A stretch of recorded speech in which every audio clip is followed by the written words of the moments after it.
Hey chess lovers! Welcome back to the channel. Today, we're talking about how to survive and counter an aggressive attack on your kingside. But don't worry, even when the attacker is strong, understanding the defense will make you a better player. Here's the deal. The most dangerous attacks happen when you ignore your opponent's active pieces. If their queen and bishop are both staring at your kingside. In this game, white launches an aggressive, early attack. Black defends well initially, but white's relentless persistence proves too much, showing us how a sustained attack can break even a solid defense. Watch closely, we'll focus on black's defensive decisions and how white converted their pressure into a win. The game starts with the classic king's pawn opening.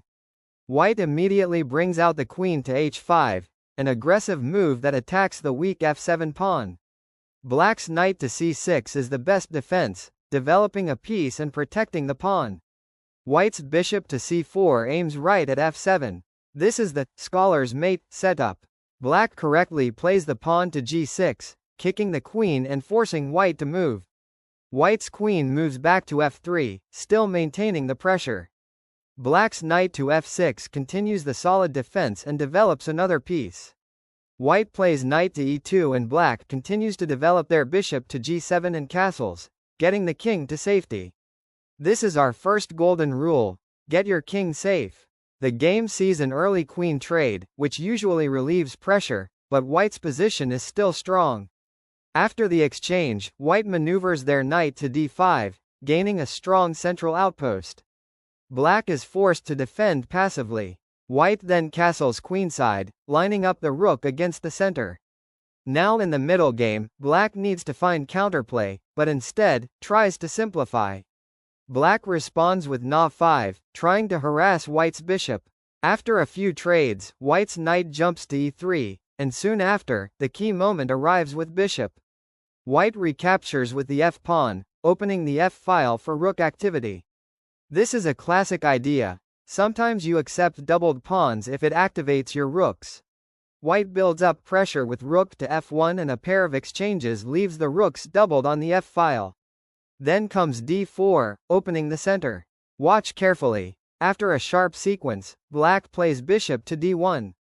But here white has a calm response: rook to d1, trading queenside material and simplifying into a rook and knight versus rook endgame. From here, white's plan becomes clear.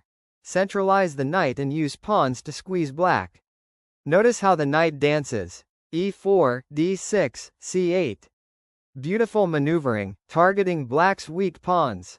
White grabs on c6, picking up free material. The knight continues to dominate the board while black tries to push pawns on the kingside with g5. This is where knights shine in the endgame. White's knight hops to d5, then to e3, controlling key squares. Meanwhile, white's pawns start marching down the board. White pushes d5, and the pawn storm becomes unstoppable. After d6 and d7, white is just one step away from promotion. And here comes the decisive blow. White promotes to a queen with check. And on the very next move, queen delivers a clean checkmate.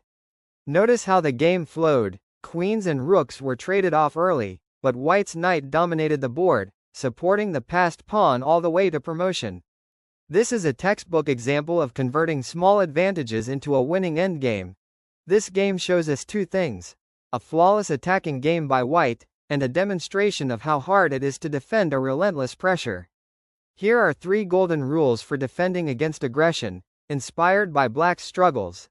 Don't just defend, seek counterplay. Black became too passive. Look for trades or pawn breaks to open lines for your own pieces. Challenge central outposts. White's knight on d5 was too strong for too long.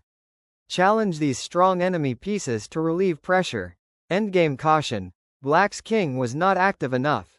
In queenless endgames, the king must become an active piece to fight for the center and stop passed pawns. So next time your opponent goes for a flashy attack, remember these rules. Spot the threat, defend with a plan, and look for opportunities to strike back. If you enjoyed this, drop a like, subscribe for more chess tricks, and let me know in the comments which attacking traps you want me to bust next. Until then, defend strong and play smart.